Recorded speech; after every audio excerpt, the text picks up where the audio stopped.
Thank you so much for joining me on this beautiful sunny day. It's really great of you to spend time with me.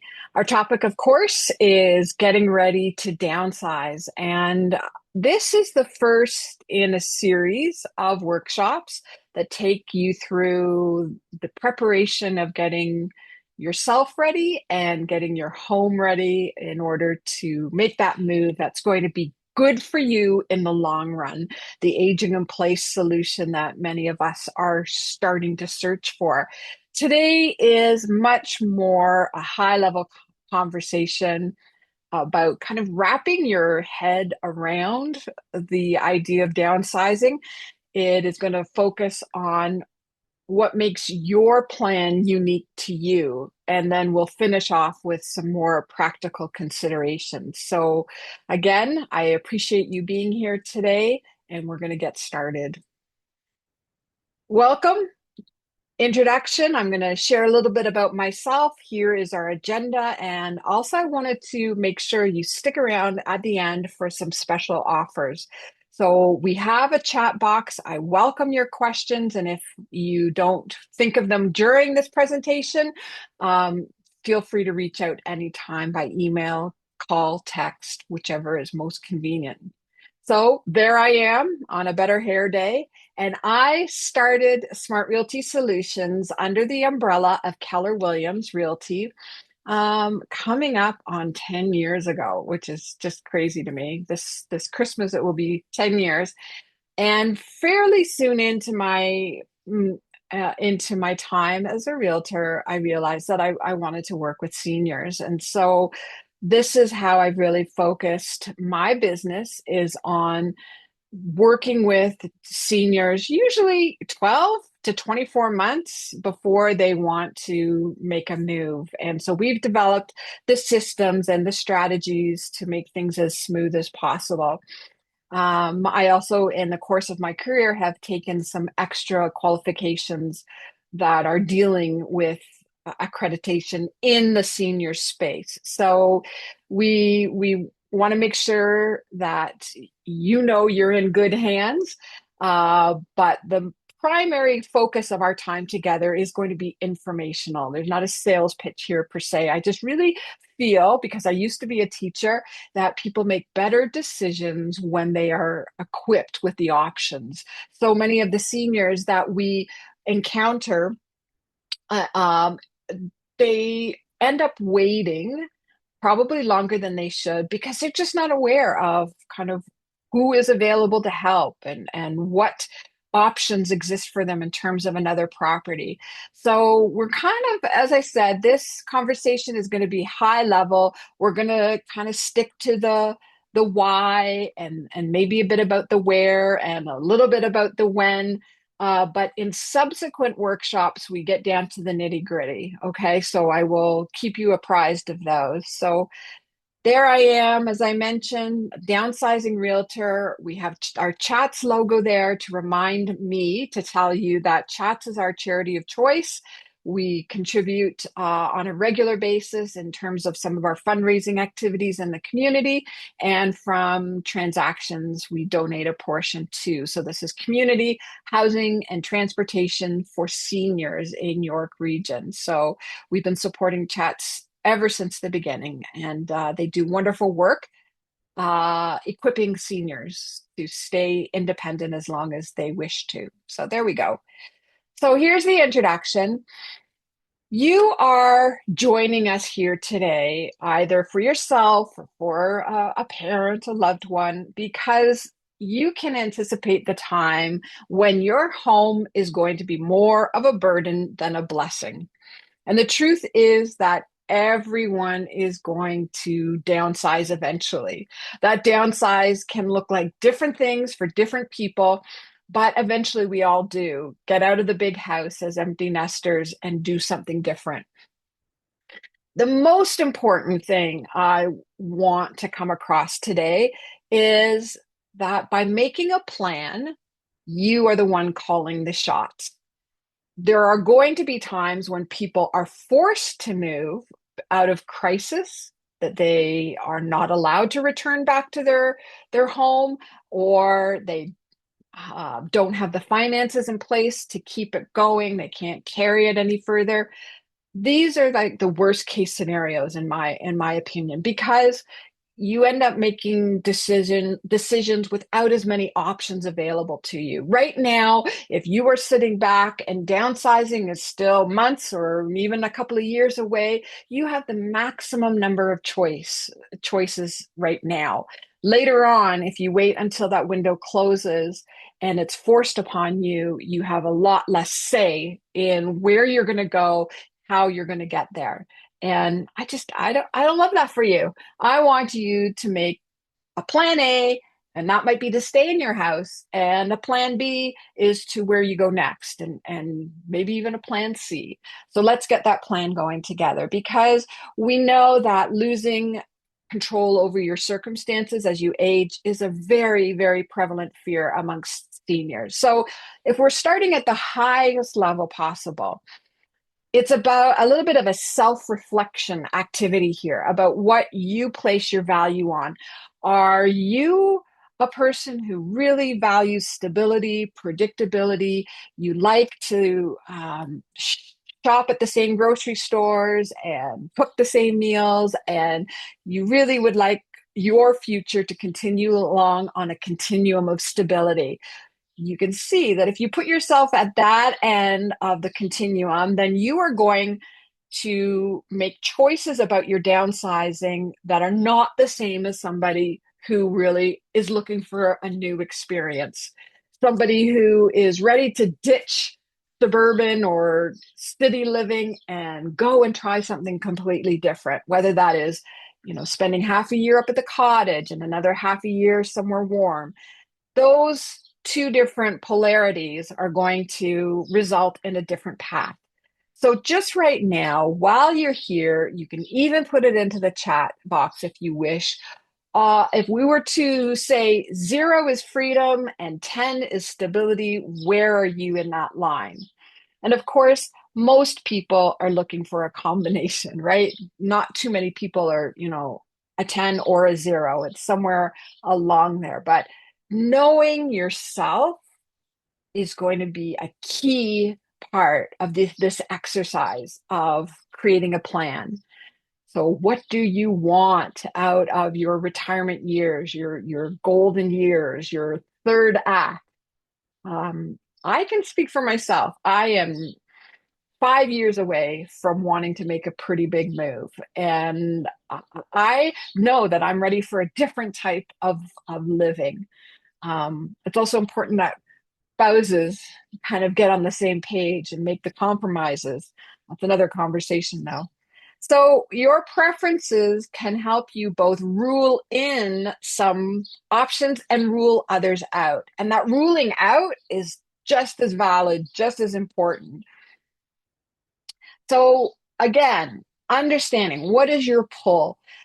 Psychologists say that people move away from pain and towards pleasure. That's common sense, right? So sometimes the motivations are relational. We'll get what I mean by that in a moment, or experiential, or practical, or critical.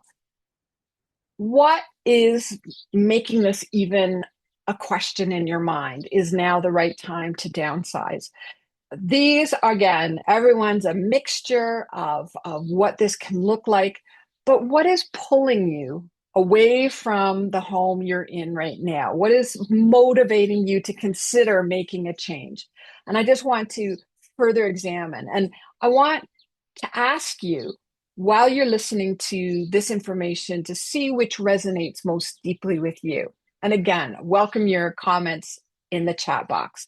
So people who are really thinking about things from a relational standpoint are saying to themselves things like, I want to be closer to our kids, our grandkids, and they are not necessarily right around here. So maybe that requires us to move to where they are. Sometimes it's the opposite, though. People are saying, my roots are in this community. My faith group is here, my Mahjong club, my Aquafit ladies, we are staying here. And all of those are are great. There's not a right or a wrong as we go through some of these self analysis exercises. It's really just about knowing what's going to make you happy and then creating a plan to get that maximum happiness quotient into it. So, if you're a relationally driven person, you're going to see that it's going to help move you down the road to a decision predominantly about where am I going to downsize to? Is it going to be in my community or in a new community? Now there's the green people, and I'm kind of putting myself in this. I would love to try a new mode of living. And this could be you saying to yourself, let's get out of suburbia. Let's go and have, like I said, a pied a terre down in the city in the entertainment district where we can go and walk and see things and then live the rest of the year up at the cottage. Or maybe it is, I'm going to move to a brand new community and I don't actually know if I'm going to like living there. So perhaps we should just rent for a year.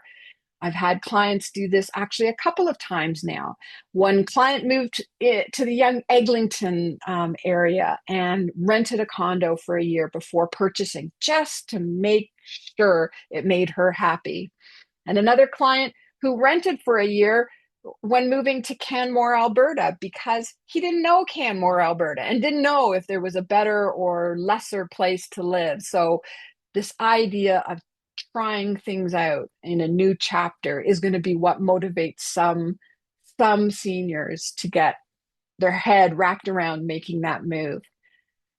I think, however, though, the biggest group of my clients are the ones who are kind of falling into these practical considerations. Why am I paying property taxes on this big house? Why am I having to pay somebody to shovel the snow and mow the grass and yada, yada, yada, yada? You're if you're in a three-bedroom house, likely have 10 rooms. And of those 10 rooms, you are probably only living in one or two or three of them. The primary bedroom, the kitchen, and the family room. But so why are you holding on to all the rest of it when it's just more work and worry and money? So a lot of people don't have a super compelling reason. It's not like there's some kind of emergency situation, but they just have come to the point where they're saying enough is enough. I've had enough of this. I don't want to have to have the mental load of carrying this place on my own or with my spouse. So, yeah, there's more interesting things to do with your money. That could be a big part of that motivation. And there are, unfortunately, cases recently in my clients who have had to move. It wasn't an option anymore. They were being forced to move because of health concerns. They weren't managing so well on their own anymore. They couldn't do the stairs. And I think, particularly as we age, our aging parents become a source of worry for their sandwich generation kids like me. So I know that their family felt very much relieved of the burden of worrying once that senior was in a place where they were safe, well nourished, no more tea and toast granny. There were activities and interactions that kept those synapses firing. So all of these things can come to bear on people's motivations to downsize. And again, this is kind of the window has closed on choice and now it's being thrust upon you. So these are really important considerations when you see yourself in these four broad categories, to place yourself in them and to say, this is what's moving me forward. This is what's compelling me to make this change, because you do need a motivation. Nobody's I'm not gonna blow sunshine. Moving is a big deal. It's a lot of stuff to coordinate. So you have to be very crystal clear on what the benefits are on the other side of that transition. So You can fill in the blank for yourself. My main motivation, or our main motivation for downsizing, is what? What is that motivation? Is it relational? Is it moving closer to the kids and grandkids, or is it staying in your community and relishing those friendships that you have built over 30, 40, 50 years? The familiarity aspect that's going to play into your need for stability and continuity. Or maybe you want to try a new place, a new lifestyle, a fresh start. Sometimes if you are a single person, the same home that reminds you of your spouse can actually, kind of hold you there. And it can feel like it's maybe a sad place because of all those memories. And I've worked with people who've lost a spouse who want a fresh start so that they're not constantly reminded of the partner they've lost. So every person is individual and deserves the right to make a choice for themselves. So the practical considerations and also those critical ones. So, maybe you're a mixture of green and blue. Maybe you're a mixture of blue and yellow, but getting clear about what you want this move to accomplish for you is really, really important. One of my business coaches said to me once, when you have clarity, you have power. And that's what I want to help you achieve today is clarity of what the benefits will be when you're through that process on the other side. And on the flip side of the same coin, everyone has some obstacles. Like rationally, you know that downsizing is something that's needed, that's a good idea. But emotionally, there can be a lot of obstacles. It is the sense of losing something. And downsizing is such an unfortunate word. I wish there was something better we could call it because it just feels like a diminishment of the quality of life. And nobody wants to sign up for that, right? You've spent your years building this beautiful place to live in, and now somebody's asking you to leave it. I mean, it can't help but have some aspect of loss associated with it. But I think there's just as many people who are stopped dead in their tracks by the amount of stuff they've accumulated, by their basement, by their garage, by the kind of physical foil that this move seems to suggest. And so, again, I've heard of it all. I've heard it all. Why people wait to downsize. Why haven't you downsized? Well, I don't know where to go. Fair, fair. You don't know where to go. Well, what are you going to do about that? Everything on this list is figure outable. This is my new favorite word. It's figure outable. If you don't know where to go, for example, what could you do? You might think perhaps, oh, I really like Niagara on the Lake. Maybe I'm going to move to Niagara on the Lake or Prince Edward County, or, my sister's up in Peterborough. Maybe that makes sense. Go and investigate. These answers are not going to arrive. You actually have to put some legwork into determining where you're going to go. So again, it's a ruling out and a ruling in. You don't want to stay in Markham. You know that you don't want to move to the cottage full time. It's too isolating. You know certain things already that you can cross off the list. And so it's going to come to a point of where you have a short list of options of places you'll go. Maybe it's the property type. You're not sure if condo living is for you. We'll come to that in a second. There's a lot of people who are also just concerned about the amount of work and effort that it's going to take. And I have good news and I have bad news about that. The good news is there are people who can help you with that. There are tons of companies, my own included, that will project manage your move for you. The bad side, so to speak. The bad news is that it's going to cost you something. If you've left downsizing past the point where you have the physical capacity to pack your own boxes, then you're going to have to pay for that help. And back to the good news, if you own your own home, you've got a lot of equity tied up in there that's going to help you finance that as well. There's lots of people who are worried about pets and not being able to take their pet with them to their new home.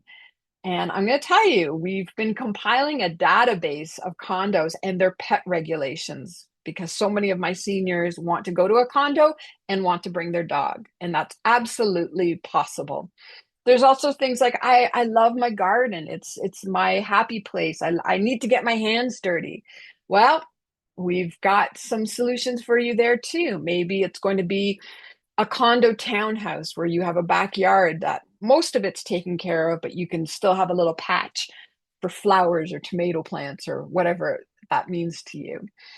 There's also a big problem, and I don't, to be honest, I don't have a very satisfying answer to this, but when spouses are on different timelines, that's a real tough one. When your spouse is sick or unwilling or just doesn't see the need to make a downsize, it's pretty tough as the more abled partner to kind of sit on your hands and just see things kind of start to deteriorate. That's a tough one. And as I said, I don't have an easy answer for you, but I know the kids are worried. I know your kids are worried about you being safe. And sometimes when we appeal to their kind of higher altruistic nature, overcoming um, that resistance can start to occur. But it has to take a conversation. Everything about downsizing is communication. It's about trying on ideas with your partner and which fit, which don't. Like it really is a lot of give and take. So the last one is something I hear all the time. They're going to take me out in a pine box. Well, I'm going to say that is a terrible thing to do to your kids. I'm just going to say it's your stuff, it's your house, it's your garage. And I know they were jerks when they were 15, but at 65, they do not want to be dealing with your basement. So you're much doing them a huge favor by taking care of yourself and your stuff so it doesn't become a burden to them after you're gone. There's also this nasty little word, probate. It has a lot of implications financially to the kids, to your state. It's really nothing that anybody wants to have to deal with. So, okay, we've spent enough time on this. I got so many more slides. So this is kind of a brainstorming idea flow chart, and I think it's in our workbook that we send out. Yep, we do. And it's just a way for you to brainstorm your own solutions to your own biggest obstacle. What are things you could be doing to get past that hump? And so much of it is mental, so much of it is emotional, but there are practical considerations that have to be figured out too. So not to minimize any of that.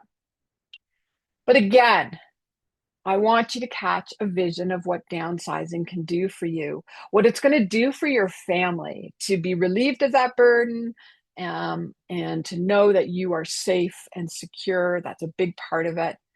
But it's very, very interesting. If you kind of did blue sky thinking about what you would do if you won the lottery, you're crazy rich. What would you do? So many people say that they would travel, that they might be able to help their kids with getting into the real estate market or paying off their grandkids' student loans or doing something for a charity, a cause that they support, some kind of other crazy philanthropic idea. So the good news back to you and your real estate holdings are if you're living in the GTA in a detached home, you are a millionaire. Like that is kind of a given. It's just a mad, how much of a millionaire are you?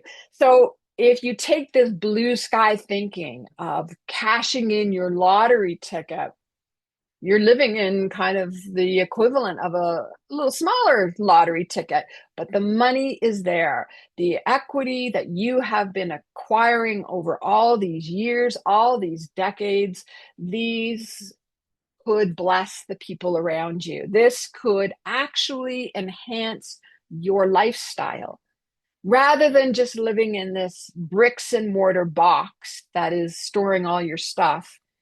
You could put that money into action to help other people, to prepare for your own future needs, to make donations that will be beneficial for your estate taxes down the road.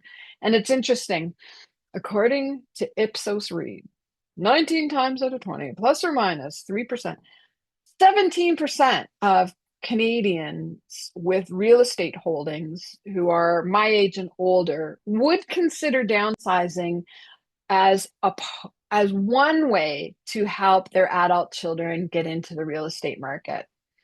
You know, I have an adult child who lives in Scotland, and when she bought her two-bedroom, essentially what's like a row house, she paid £115,000.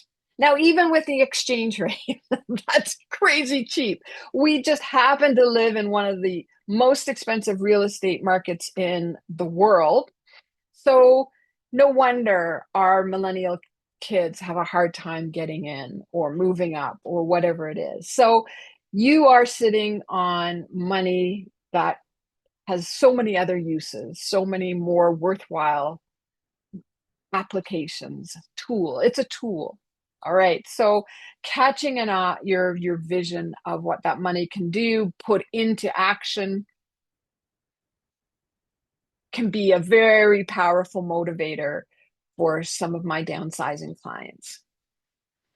So at the end of the day, what you are really going to be achieving, if there was one thing that I could tell you would be the end result of downsizing, and it's freedom.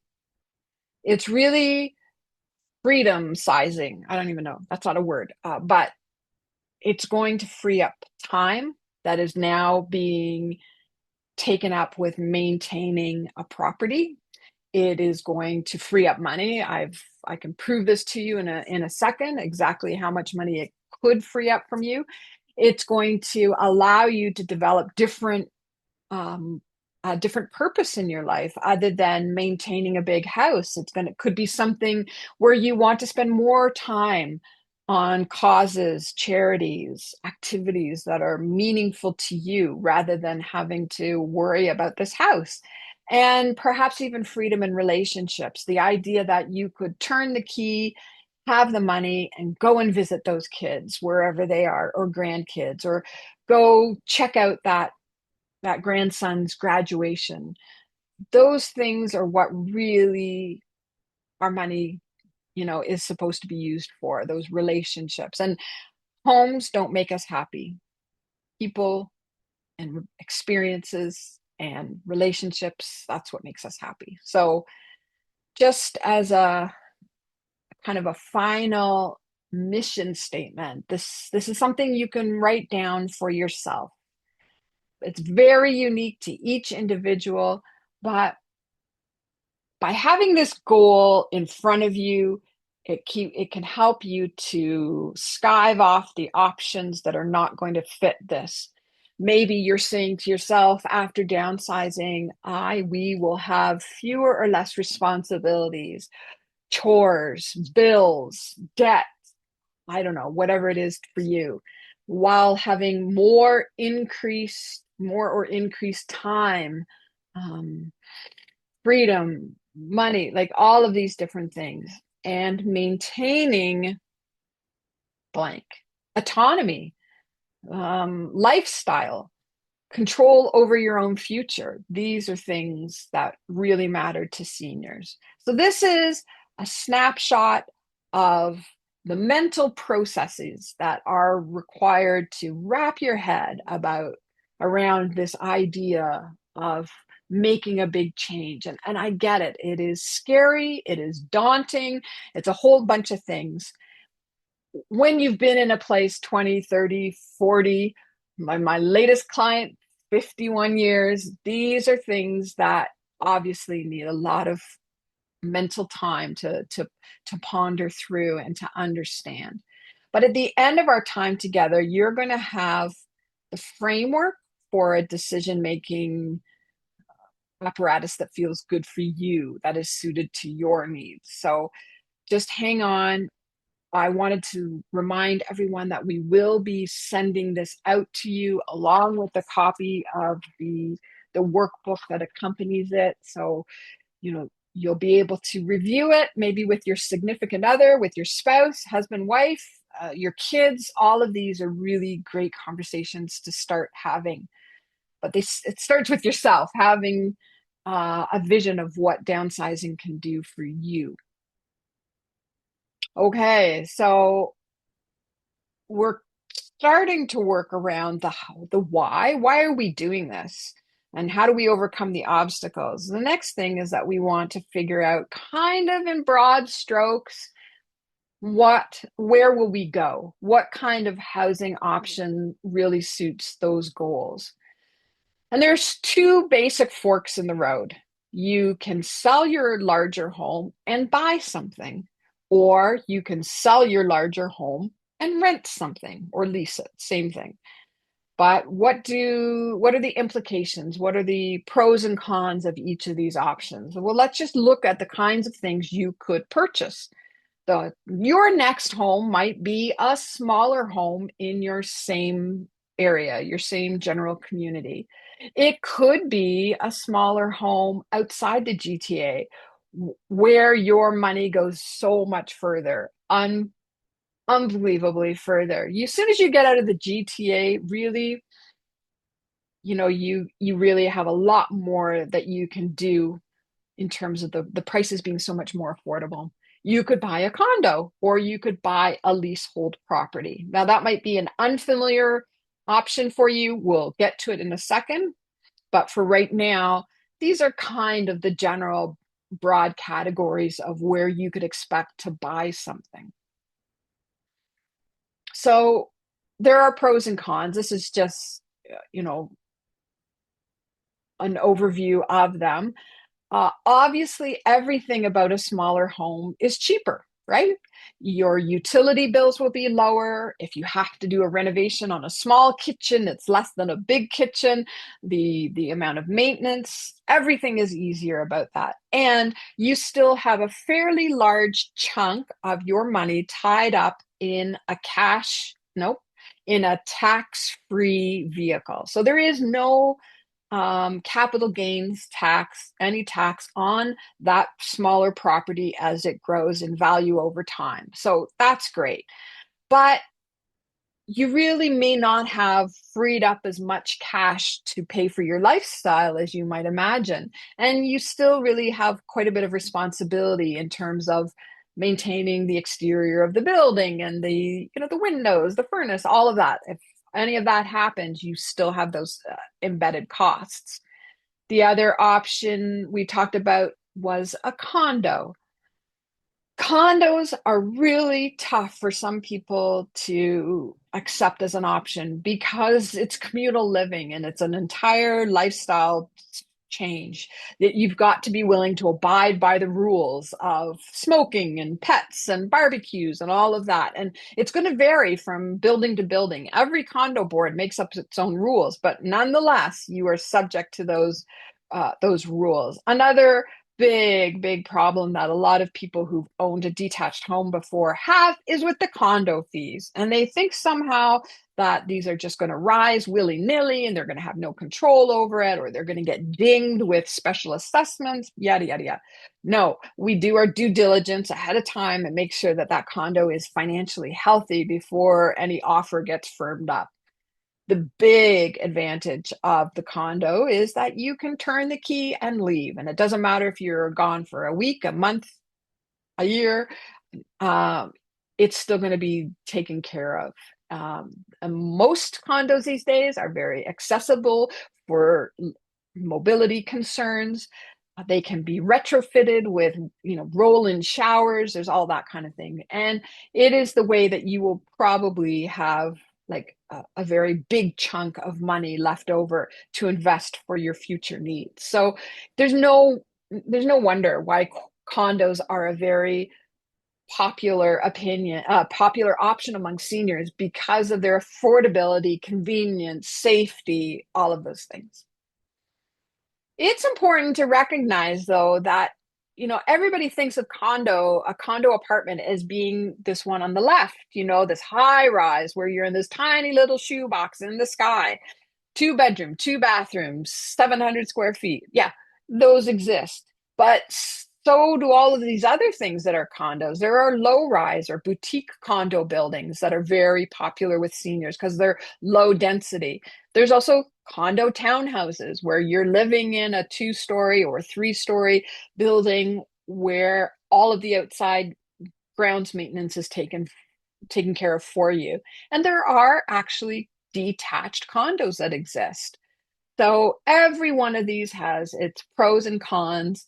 And it's just really about finding what fits your future goals the best. So something between the high rise and the low rise, a medium density building has a lot of appeal for my downsizing clients because they have amenities. The maintenance fees are spread out over more units, so they tend to be lower, et cetera, et cetera. All right. So these are all condos. Condos is not a property type, it is an ownership type. It is that you own your unit and you own a share of the rest of the common elements and you pay into maintaining them. So if you have a hard time swallowing the idea of condo fees, think of it as a convenience tax. You get to live there and do nothing but take care of your own little unit while everything else is cleaned and maintained and snipped and gardened and planted and unplanted and all of those things. So I understand why they're appealing. As a matter of fact, pardon the plug, but we have a ground floor condo for sale in Richmond Hill that I think is exactly the perfect ticket for a downsizer because it's a ground floor unit. So if you have a little dog or you want to be able to bring your groceries in from the visitor parking, it's super accessible that way. You are not having to use the elevators. It also has this crazy thing, which is this den right off of the primary bedroom, a separate office space or a separate TV space, 2 bedroom, 2 washroom, 2 parking, and a locker for $5.99 with soaring ceilings and oversized windows. Only the ground floor units in this building have these super tall um, windows. So this is an example that defies a lot of presuppositions about condos. It's not a tiny shoebox. It isn't going to be something that you have to line up to use the elevators for. It feels like a house because it's organized with bedrooms down in one wing. So I think it's the perfect property. So, second option. Option number two was to sell and lease something. Lease meaning rental. So we're going to use those words interchangeably. There are lots and lots of pros. Anything to do with your property as a tenant is your landlord's responsibility, in theory. You are only tied to that place for 1 year. If you don't like it, you can move out after the end of that year. You have access to 100% of the proceeds from the sale of your home to invest and live off of. And it is the maximum amount of freedom. But there is also the issue that all of your earnings on those investments are now taxed. You also are subject to a bit of instability when you're a tenant. If you are going to rent an apartment, let's say you're renting a condo at Yonge and Eglinton, like my client, just to check out the neighborhood and see if this was a good move. What happens if that landlord decides to list the property for sale? After the first year, you can be evicted as a result of that sale. So there are some things that you really have to know about and be educated about to determine whether being a tenant is a good idea for you. So there are three different types of rentals available to seniors. By far, the biggest group of them is going to be a private landlord tenant relationship. So somebody who's an investor has bought up this unit, maybe a small investor, might not even live anywhere near here, but they own this condo and they're going to rent it out to you at a market rate, and you're going to deal with them directly. There will be a lease that you sign that will be a binding agreement for a year. After that, it's month to month. The other option is a building that has been specifically built for rentals, a purpose built rental. And if it's geared to seniors, or if it's in any way subsidized for low income, the wait list is phenomenal. It's a couple of years at the minimum. So there's really a lack of supply for purpose-built rentals for seniors. There's a long waiting list for everyone that I personally know about. So the last option, if you want to be a renter, is a suite in a senior's retirement residence. I already know what you're saying. You're screaming into the screen. Those are so expensive. Well, they can be. I mean, the Amicas of the world, these five-star hotels, are probably nicer than my house. They're definitely nicer than my house. So it would be a step up in my lifestyle to move into an Amica. But there's not, it doesn't have to be that. It does not have to be five-star, $8,000 a month. There are other options that are worthy of exploration. And I think it doesn't matter what option you choose. I just want you to be the one choosing, right? So the rental options, I'm going to go back to the previous slide because there is a caveat here. If you decide that you want to try before you buy and rent an apartment from somebody who is a private landlord, I'm going to tell you that you are not the ideal tenant. And this was a shock to me. My client at Young and Eglinton, we had to look quite a bit before we found a landlord who was interested in a long-term tenant. That was crazy to me. I thought I was doing them a favor by saying, oh, my client is excellent, quiet, older woman, going to be there for a long time. No, they want people to go out every 2 or 3 years so they can raise the rent. So that was an interesting eye opener to me. And then plus, you may not have a lot of monthly income, although you're sitting on a big pile of assets. So believe it or not, it's a little bit tough sometimes to find a place to rent if this is an option. The only place where you're guaranteed admission and never to be evicted is a retirement community, like a Chartwell or an Amica or a Rivera or okay. So I do have a list of different buildings that rent to seniors, like they are seniors rentals, and I have a list of different retirement communities. And I think it's really important to go visit them, get a sense of their culture in that particular building. So moving on, a big question I'm getting asked a lot is now a smart time to downsize? Well, it depends on how you want to do this. Do you want to go from the big house right into a condo or something longer term? So about 15% of my clients go from the big house right into a retirement community. And that's because they have waited. When the market was super robust prior to COVID or just at COVID, there were 50 and 60-year-olds who were cashing in on the crazy market and downsizing then. Now I am finding my average client who downsizes is probably in their 80s. And it's more, they have to do it now rather than it's some big financial win.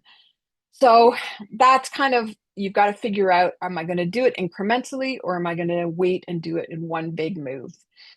There's pros and cons. That's going to be the catchphrase here. There are advantages and disadvantages. I just think it gets harder as you get older. Your capacity for change, your capacity for disruption is diminished a lot of times, not for everyone, but for lots of people. and you're probably going to need to bring in some hired help to get you there. So all of these things need to be considered. And also whether you're going to be doing this in less than a year or more than a year. That's kind of the threshold. I know that I'd like to make a big move in 5 years. So I'm already kind of thinking, what are the things I need to do over the next 5 years to get ready for that big move? And if you're in a year or less, the time is now. You need an action plan now, because relatively speaking, that's a short term change. I mean, a year, say you wanted to move this time next year, there would be things you would need to be doing every month along the way to get ready for that. So we can help you with that. This is what we do every day, day in, day out, making these kind of project management plans for our senior clients who are getting ready to move. As I mentioned, a lot of my clients contact me 12 to 24 months before they're ready, and we start that plan, get it into action. I've even been working with clients who I met pre-COVID, and COVID put a big kibosh into everything, and now they're ready to reconsider it. But the longest sales cycle was from when I was a stay-at-home mom and I was an Avon lady, and I was this my neighbor's Avon lady in Richmond Hill. And 30 years later, she finally listed her house for sale with me. So that's pretty funny. So, we've got time or we've got money. If you've got the time, start, making these plans. And if you don't have the time, then you're going to have to get other people involved. And it's very important to know what will your trigger be. There are people who are going to downsize so they can retire. There's going to be people who just want to be done with the work. I've had clients literally call me up this time of year and say, I don't want to face another winter like last year. I was so isolated. I slipped and fell. I broke my wrist, whatever. I want to be someplace more where there's more people when the dark winter hits again. And just some people are ready for a change, and some people it is, I'm not able to do the stairs. How worried are your kids about the basement laundry? Those kinds of things. So we want you to be safe and set up. So this is all important things to consider. Now, this is where the rubber starts to hit the road. What makes the financial sense in terms of your options? You kind of, there's no really delicate way of saying this. It's how much longer do you plan to live? Right? Do you have 10 years, 20 years, 30 years? Because what we want to make sure is that whatever decision you make, you still have money left over at the end of the game. So people are afraid of losing control, and people are afraid of outliving their money. Either way, we want to just assess, here I am 78 years old, and I have another 15 years that I need to plan for financially. And that's going to help us make the appropriate game plan for you. So there's not one right answer, and it depends on your age and stage, but really your spending right after retirement can tend to increase, and we want to go on the big expensive trips, and we want to go do the things that we've been dreaming of all those years in the cubicle in the office. And so it's not unusual for your lifestyle to cost you more in these go-go years of early retirement. Then we get into the slow go years where I would say like my mom is in this phase now. The idea of doing some transatlantic, you know, flight to go, and it's a big deal and not going to happen very often. Certainly, it's going to diminish over time. And then spending tends to diminish during the slow go phase. And then there is a potentially a spike again as paying for healthcare ramps up in the no go phase of the latter parts of retirement. So we really want to make sure that if you're in that slow go phase, that you have something not only for your lifestyle now, but for your future needs that are likely to increase. So, as I mentioned, fear of outliving your money is the number two fear of the sterling generation of Canadians. We want to make sure that that doesn't happen. But I'm also going to say that there are lots of costs to waiting. I want to make sure we have time for questions in that, but there is no world in which this gets easier. There's no scenario in which downsizing is going to become more convenient for you. Uh, it only ever gets harder. And I hate to be the, doom and gloomer, but what when seniors are waiting to downsize because there's no real sense of urgency in the here and now, it's like they're borrowing from the future. And it's not a future that you can anticipate or guarantee to have. I see this, gosh, so many times. Three acts. It's a play in three acts. Act one, no, no, no, we're fine. We're fine. We still enjoy our backyard. We're not going to downsize. We're going to wait. They wait. Phase two, something happens. Their spouse gets sick or God forbid passes away. And now they have to do it. They have to. And they're going to have to do it on their own or under less than ideal circumstances. I see this over and over and over again. And if I could just turn back the clock for them, that when they were feeling hale and hearty, the exact time when they can manage their house is the time when they can manage a move. And that seems to be lost on a lot of people. So you can read this. There's risks. I want to get to some other things. So we'll just send this to you, let you kind of mull over the costs. I think the social isolation one is a huge factor for seniors. We know that longevity is very, very much linked to the strength of your social connections. Isolated seniors do not last as long as those with robust, strong social connections. It's a proven geriatric fact. So we want to make sure that. And if your home is becoming a health hazard to you in any way, that is also not okay. That's too high of a price. So I'm coming to you as a realtor. I've made no bones about who I am, what I do. I help seniors downsize. That's my job. And I get a lot of people. I literally had this conversation 3, 4 days ago. I was handing out a postcard to an open house, talked to a senior gentleman I've known for a number of years, and he goes, "Oh, I'm waiting for the market to improve." And I just, okay. Well, guess what? The market is not going to be improving anytime soon. That's not a very good reason to wait because everything that you sell and everything that if you were to buy, they kind of more or less move in tandem. So if your detached home price goes down, guess what? Condo prices have gone down even lower. As a matter of fact, the delta between those two property types is greater now than it was when I started this business 10 years ago.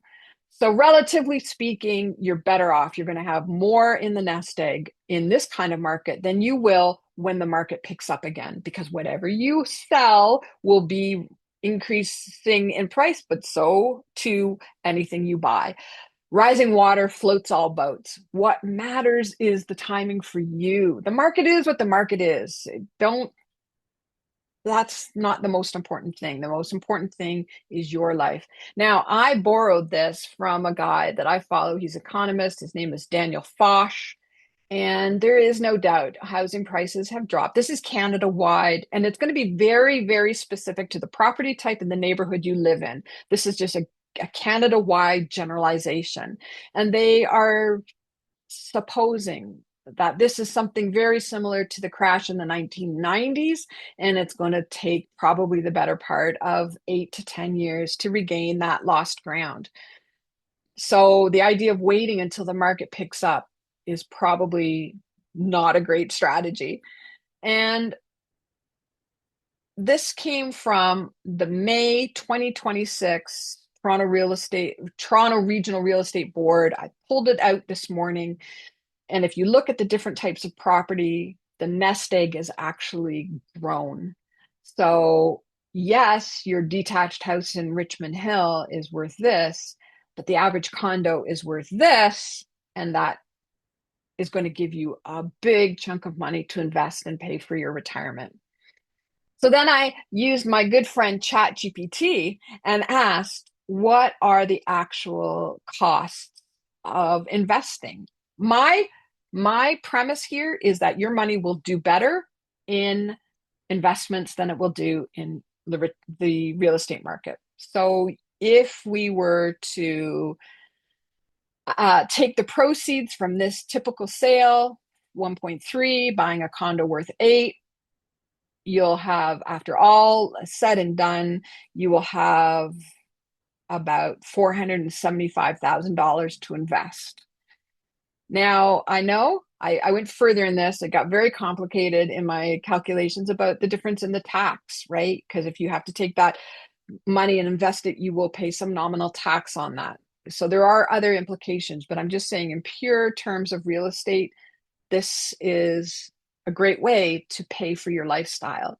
That if you, my investments made 12% last year. So if this was me, I would be gaining about $55,000, $56,000 every year from those investments, not touching the principal. Cool. So it actually costs you to stay in your detached home. People really, this is about the condo fee argument. People don't recognize that, like, when your roof goes, it might be once every 10 or 15 years, but if your roof is going and your windows also need replacing, and then your furnace conks out all in a row, all over 5 or 6 years, it can be a really big financial hit. And if you amortize, I can't say that word, amortize those costs over 10 years, you're going to see that there's quite a chunk that is just based on paying for the upkeep of your home. So it costs you on average $32,000 to live in a detached home. That is property taxes, that is utilities, that is maintenance. Insurance is higher in a detached home than a condo. It is getting people to do your grass or shovel your snow. All of that factors into it, as well as those big ticket items every once in a while versus a condo. And this is condo fees of $1,200 a month. So that's pretty high. And property taxes of $4,000 a month. I've never seen a condo with $4,000 a year property taxes, but just plugging in these easy round numbers. So, it is actually costing you money to stay there in two different ways, in the loss of investment income and also the actual just practical cost of living there. Okay, so we've gone from thinking all the way up and some of the property options, and then what are the financial implications of moving or staying. And this is where we kind of bring everything home, pardon the pun, where this can be your plan and a plan to communicate to your loved ones, to get your adult children on board if they have any involvement, to discuss this with your spouse, to understand why everybody is, making this a potential plan for down the road, and when will that be, and what will the trigger be. So our primary reason for moving is this. What we want to do is overcome the obstacle by doing this, and on and on and on and on. And once you have this kind of roadmap for yourself, it makes things just so much simpler and so